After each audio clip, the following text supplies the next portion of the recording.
কোনে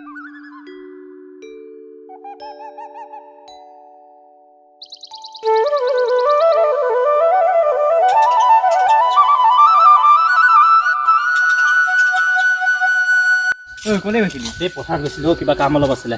অঁ বচোন, কথা অলপ আছে। কি কথা আছে? বচোন। এতিয়া একফালে গুচি যাব পাৰোঁ। তই কথা এটা অনুভৱ কৰিছনে? কি? আমাৰ গাঁৱৰ ল'ৰাবোৰ দিনক দিনে ড্ৰাগছ ভাঙৰ কবলত পৰিছে। কলেজত, নদী পাৰত আৰু ৰেল ষ্টেচনত সন্ধিয়া সন্ধিয়া সিহঁতে আড্ডা মাৰিব লৈছে। কথাটো ময়ো অনুভৱ কৰিছোঁ। আৰু সন্ধিয়া সন্ধিয়া আজিকালি আমাৰ গাঁৱলৈ এই পলখনিৰ ল'ৰাটো বহুত ঘনাই আহিব লৈছে। আৰু সন্ধিয়া সন্ধিয়া সি আহি তিনিআলিত বহুত ঘনাই ঘনাই হৰ্ণটো বজাব লৈছে। কিবা এটা কৰিব লাগিব, নহ'লে সেই উঠি অহা ক্লাছ 9-10 ল'ৰা ছোৱালীবোৰ ধ্বংস হ'ব। আৰু এই নগেন খুৰা ছোৱালীজনী যে মুনু আজিকালি তাহাঁতৰ লগত ঘূৰিব লৈছে। মই কিন্তু খুব বেছি এটা ভাল দেখা নাই। কিবা এটা কৰিব লাগিব সোনকালে, বুজিছ? আমি কথাটো সোনকালে পুলিচৰ লগত পাতিব লাগিব।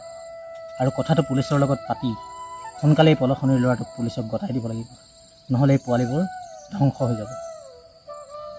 আমাৰ গাঁৱৰ ৰক্তিমহঁতক তোৰ ড্ৰাগছৰ যোগান ধৰিছে। এই পলখনিৰ ল'ৰাটো যে দাড়ি চাৰি আছে যে হয়। ল'ৰাটো, সি তোৰ ড্ৰাগছৰ যোগান ধৰিছে। আৰু তোৰ আমাৰ গাঁৱৰ কেইজনমান বয়োজ্যেষ্ঠ মানুহক কথাটো পাতিলে বেয়া হয় নেকি? বেয়া নহয়, এটা কাম কৰোঁ। আজিয়ে আমি কথাটো তোলন বৰ্তা আৰু পুতলি খুৰাৰ লগত আলোচনা কৰোঁ, বুজিছোঁ? নহ'লে কথাবোৰ বৰ বেয়ালৈ যাবগৈ। হয়, নমস্কাৰ।